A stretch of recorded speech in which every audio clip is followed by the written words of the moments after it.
Welcome back to the Dark Reading News Desk here at Black Hat USA. Terry Sweeney here with Dark Reading, and joining me now is Brendan O'Connor, CEO and co-founder of AppOmni. Brendan, welcome back to News Desk. Thanks for having me. Great to be back. Good to see you again. We are talking SaaS security. It's battling a number of different excesses: entitlement inflation, over-provisioned accounts, elevated privileges. This sounds like trouble already. How are security and IT teams able to understand the underlying risk associated with each user in their environment? Are we that granular yet, or is it much more of a crude instrument? I would say the current state of identity and access management in SaaS is most organizations are confidently incorrect. So we did a survey last year, and 71%, we surveyed over 650 CISOs and security practitioners across multiple regions. 71% of them said last year that they felt pretty confident about their SaaS security. Well, last year was the year of the SaaS breach. I mean, just check the news. At the end of the year, 79% of respondents actually suffered a SaaS breach that resulted in data exposure. So going into the year, over 70% of people thought they were okay. Coming out of the year, almost 80% of them actually suffered the breach. So confidently incorrect is the term that I would use. So how do we begin to address this sort of overprivileged set of users, which basically sounds like everyone? You know, the challenge is security teams usually are not looking at the SaaS platform themselves. They're not actually looking at how things are set up because the line of business runs them. You know, the person who administers a Salesforce is probably different than the team that owns Workday, and that's different than the people that are doing GitHub. So you have all these islands throughout the enterprise, and everyone thinks that there's someone centrally managing it. No one is centrally managing it. And when you actually look at the GitHub entitlements or the Salesforce entitlements or the Workday entitlements, you find out that massive over-provisioning, or it's not at all what we expected, because the changes are happening in that system. They're not happening in Active Directory or Okta or whatever you're using for IAM. They're happening in that system. So it's kind of like pushing out a policy to your endpoints. If the endpoints don't hear you, they're not going to get the policy and they're not going to pick it up. So there's this mistaken notion that, you know, SaaS is listening. It's not. Yeah, okay. Brendan, one of the other points you've recently made is that threat actors are going after user identities. Walk us through how hackers target user identities and why someone's identity might be so valuable beyond the obvious. So SaaS is the new East-West movement. You know, for the longest time, we have had security controls that look at East-West movement within our networks and our user activity, because when people start behaving anonymously or anomalously and attacking other machines and starting to interrogate other machines, like that is a clear sign that there's something going on there and that you may have a breach or that you are breached. That activity is happening in SaaS right now and people aren't looking at it. So we typically find that MFA is optional in SaaS environments. So it's optional in that it's turned on, and if you try and strongly authenticate, you can, and it works great. But if you do a single username and password and you hit that SaaS cloud directly from the public internet, it will also let you in. So 2FA and strong authentication, it's turned on, but it's not mandatory, it's optional. And so you can take one of these identities, and from that, you can move to many different SaaS clouds, exfiltrate data, or move data SaaS to SaaS, and there's no visibility. So it is the new East-West movement.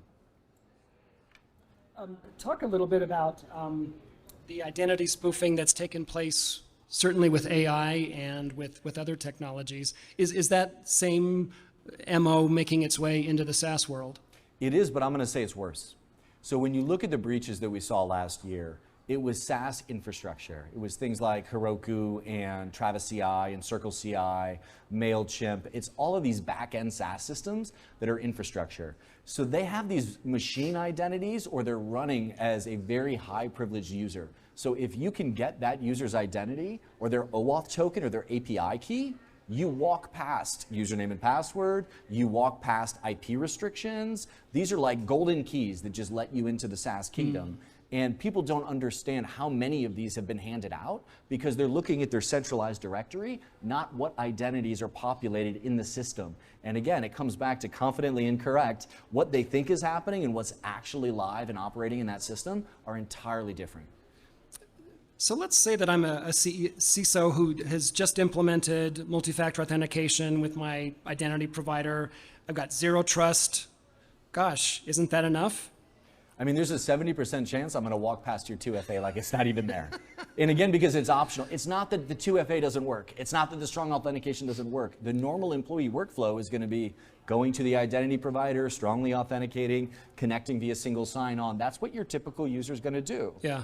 They're not trying to break the rules, but if you can compromise one of those identities, you find out very quickly the 2FA is optional. And skilled attackers are just pillaging these cloud environments, and the SaaS clouds have all the activities, just no one's looking.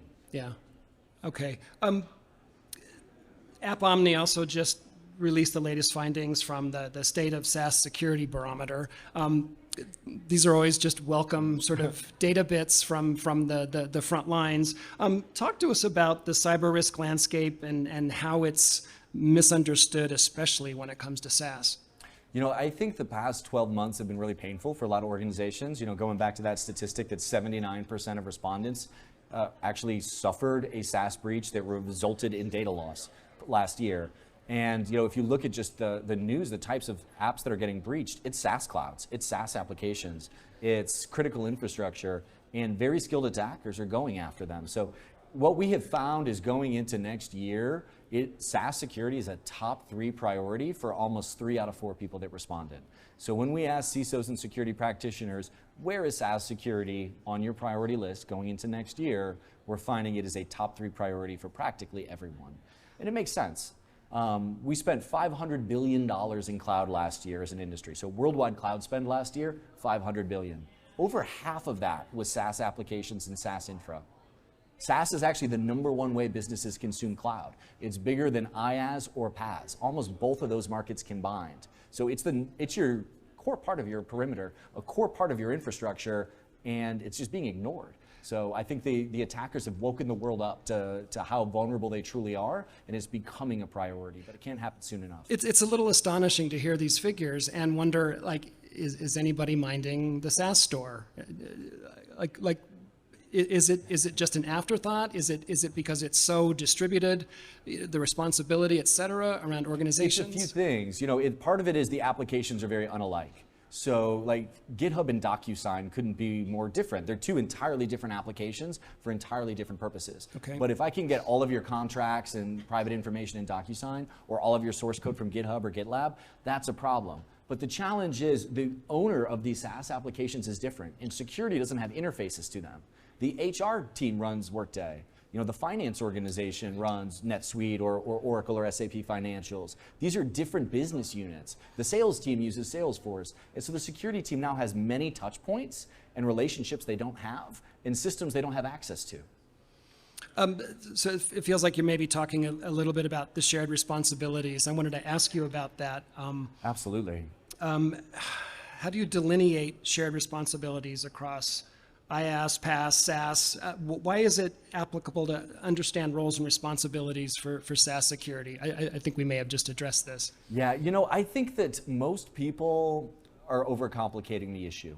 And to me, it's very, very simple. SaaS is an endpoint. It is an endpoint. It's an operating system. It can download arbitrary apps. It's got app stores where you can point, click, and run third-party code locally within that runtime. You can write your own custom code in scripts and workflow.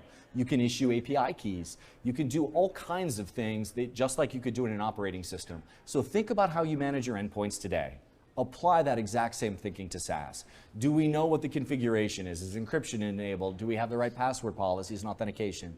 What are the users doing on that operating system? What third-party apps are running? What are they calling out to? What data are they moving across my network?